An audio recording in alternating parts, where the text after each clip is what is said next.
लोग ये भी आरोप लगाते हैं आप पर कि आप जो ट्रेडिशनल रिचुअल्स है ये सब डिसरिस्पेक्ट करते हैं।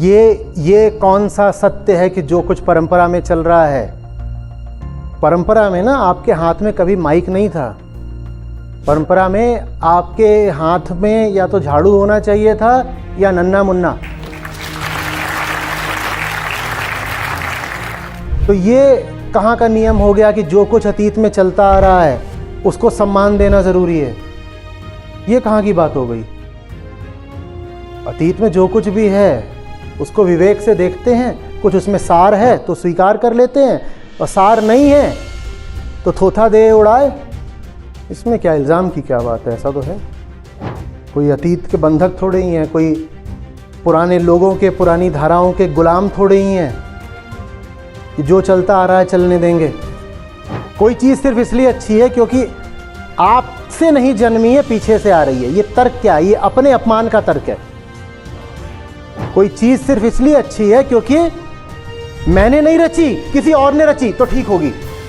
कुल मिलाकर के बात यह है कि मैं नाकाबिल हूं, मैं मूर्ख हूं, तो इसीलिए जो कुछ भी मैंने नहीं किया है वो मुझसे बेहतर होगा। तो जो किसी और ने करा उसका पालन करो। ये क्या तर्क है? सर और भी लोग बोलते हैं कि आप किसी परंपरा या लीनेज से नहीं आते, तो आप आचार्य जी कैसे हो गए, गुरु कैसे हो गए? मैं कह ही नहीं रहा मुझे परंपरा से आचार्य कहलवाना है।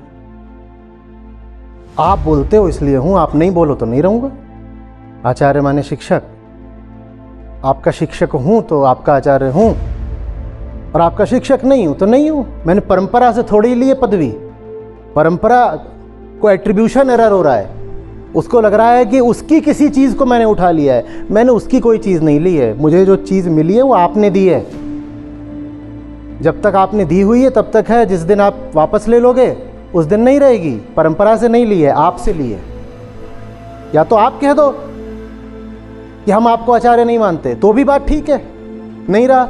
या किसी दिन मेरा मूड बन गया, मैं कह दूंगा कि आचार्य आचार्य हटाओ सब।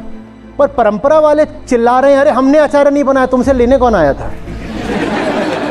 तुम क्या फालतू में कूद रहे हो? तुमसे तो ली ही नहीं है, तुम क्यों कूद रहे हो?